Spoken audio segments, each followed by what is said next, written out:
రాష్ట్ర ప్రభుత్వం నిర్వహించిన కులగణన తప్పులు తడాకగా మారిందని, ముఖ్యంగా బీసీ కులాల నమోదులో తీవ్రమైన తప్పులు ఉన్నాయని, ఈ సమయంలో బీసీలు ఐక్యంగా ఉండకపోతే మరింత నష్టం జరుగుతుందని ఎంపీ వద్దిరాజు రవిచంద్ర అన్నారు.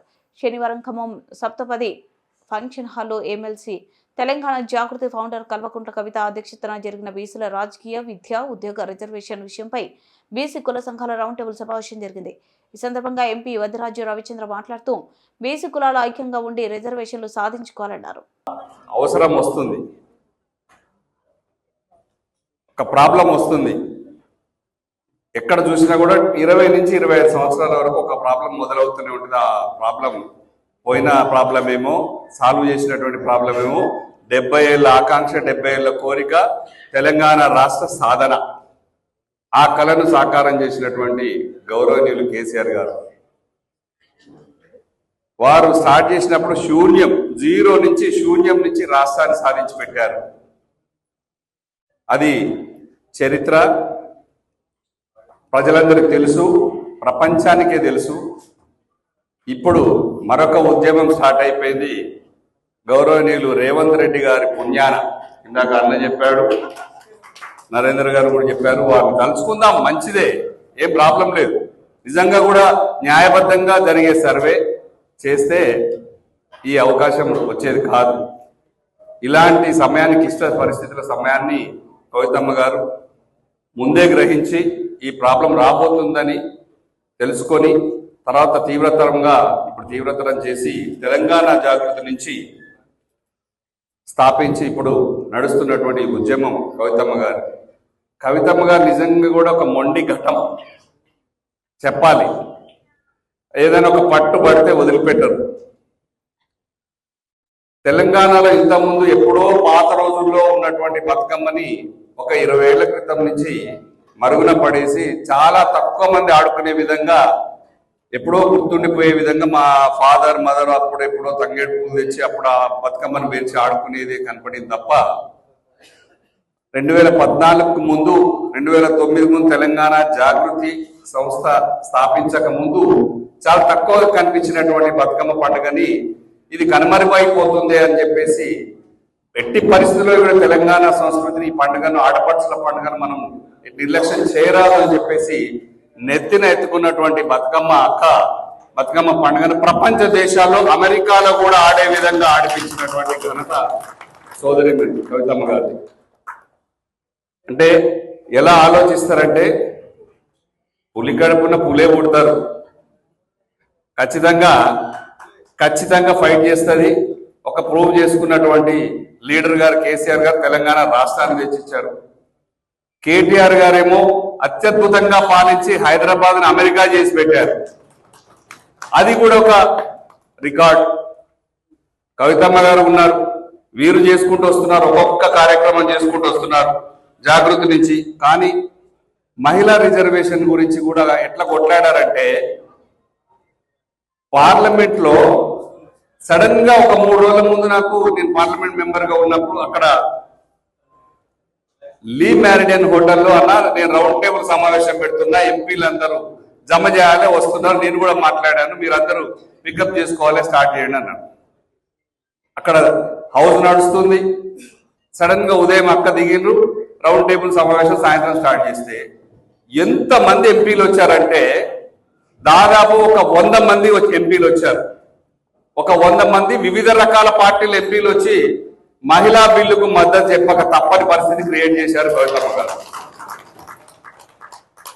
దానికంటే ముందు జంతర్ మంతర్లో ఉదయం నుంచి సాయంత్రం వరకు డబ్బులు ఎక్కడి నుంచి వస్తాయి, సీట్లు ఎట్లా పెరుగుతాయి, దీని అన్నిటికీ ఒక కుట్ర ఏంటంటే, బీసీలను ఇక్కడనే వదిలేస్తే, ఇక్కడనే ఒత్తేస్తే, కనీసం ఒక 10-15% జనాభాని ఇక్కడనే ఒత్తేస్తే, 50 లక్షల మందిని ఒత్తేస్తే ఇది ఇట్లాగే కంటిన్యూ అవుతుంది, వీళ్ళ అమాయకులు దద్దమ్మలు వీళ్ళు తెలుసుకునే లోపే అంత కంప్లైంట్ చేద్దాం అనుకున్నారు.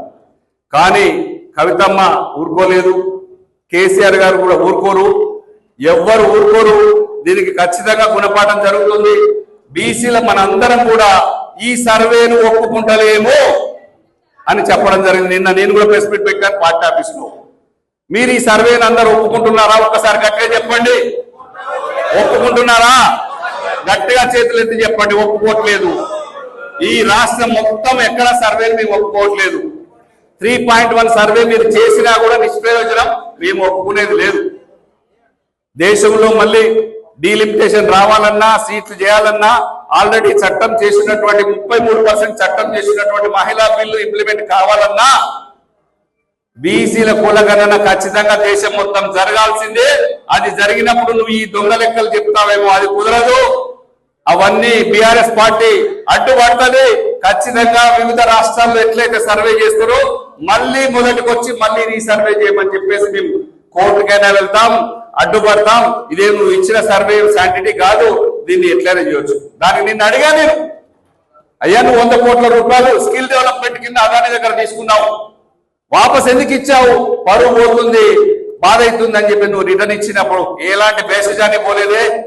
ప్రధాని మోడీ గారు కూడా రైతు చట్టాలని, నల్ల చట్టాలను అమలు చేసినప్పుడు 1 సంవత్సరం పాటు కొట్లాడినట్టు రైతు చట్టాలు వెనక్కి తీసుకోవడంలో కూడా పెద్ద మనిషి మోడీ గారు కూడా వెనక్కి వచ్చి రైతు చట్టాలు వెనక్కి తీసుకున్నాడే. ఈ బీసీల దగ్గర మాత్రం మీకు ఎందుకు భేషజాలు? మళ్ళీ మొదలు చేయడానికి సర్వే న్యాయంగా చేయండి. సర్వే చేయడానికి 57-75 ఆంక్షలు ఎందుకు? ఏం కావాలో ఒక 4-5 ఆంక్షలు పెట్టుకొని సర్వే చేయండి. ఇప్పుడు మీ సర్వేని ఎందుకు ఒప్పుకోవట్లేదంటే పూర్తి డీటెయిల్స్ ఇస్తే రేషన్ కార్డు పోతుందో తెలియదు, సబ్సిడీలు పోతుందో తెలియదు, రైతు మందు పోతుందో తెలియదు, ఏం పోతుందో తెలియక ఎవ్వరు కూడా కోఆపరేట్ చేయలేదు. మీరు ఎక్కడ అక్కడ కూర్చొని రాసుకున్న లెక్కల్ని కవితమ్మ నాయకత్వంలో ఎట్టి పరిస్థితుల్లో మేము ఒప్పుకునేదే లేదు. కవితమ్మ గారు గట్టిగా కష్టపడతారు. ఒకటే ఒక ఉదాహరణ చెప్తున్నా, మనకు ఆరోగ్యం బాగలేదు, పరిస్థితి సీరియస్గా ఉంది, ఎమర్జెన్సీ ఉంది, వెంటిలేటర్ మీద ఉన్నాం. లోపల డాక్టర్ వెంటిలేటర్ పెట్టేవాళ్ళు కానీ, సర్జరీ చేసేవాళ్ళు కానీ అగ్రకులాల ఏ కులాలని ఆలోచిస్తామా, ముందు ప్రాణాలు కాపాడుకుంటామా? చెప్పండి. అలాంటి ఆక్సిజన్ పరిస్థితుల్లో, వెంటిలేటర్ పరిస్థితుల్లో ఇప్పుడు బీసీలో ఉన్నాం. కవితమ్మ డాక్టర్ గా ఖచ్చితంగా ఈ రాష్ట్రాన్ని కాపాడాల్సిన అవసరం ఒక తెలంగాణ కేసీఆర్ బిడ్డగా ప్రూవ్ చేసుకోవాల్సిన అవసరం వారికి కూడా ఉంది. ఎందుకంటే ఈ రాష్ట్రంలో మగవారి కంటే కొద్ది గొప్ప మహిళల సంఖ్య కూడా ఓటర్లు ఎక్కువ ఉన్నాయి. అది కూడా తగ్గించి చూపించిండన్న, అది మహిళలను కూడా తగ్గించి చూపించిందట. ఎందుకంటే ఈ రాష్ట్రంలో మహిళలు 4 కోట్ల చిల్లర జనాభా ఉంటే 2 కోట్ల పైన మన దగ్గర కనీసం ఒక 5 లక్షలు 10 లక్షల ఎక్కువనే ఉన్నారు, కానీ మహిళా ఓటర్లు తక్కువ లేరు. వాళ్ళ కోసమైనా మీరు కష్టపడాలక్క, మా కోసమైనా కష్టపడాలి.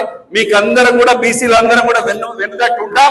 బీసీలో ఒకటి, ఎవరి కమ్యూనిటీని వాళ్ళు మాట్లాడుకోవచ్చు, తప్పులేదు. కానీ ఐక్యంగా పోరాటం చేస్తేనే ప్రభుత్వం దిగొస్తుంది తప్ప నా కులంలో నీ మాట్లాడుకున్నా అంటే మాత్రం ఇది సెట్ కాదు. ఇది అవసరం వచ్చింది, ఖచ్చితంగా అందరం కలిసి కొట్లాడాలి. నేను నిన్న క్వశ్చన్ వేశాను పిసిసి ప్రెసిడెంట్ మహేష్ గౌడ్ గారికి, బీసీ శాఖ మంత్రి.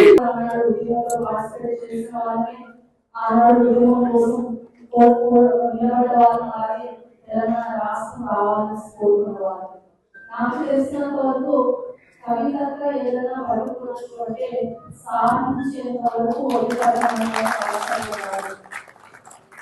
జాగృతి పరంగా కావచ్చు.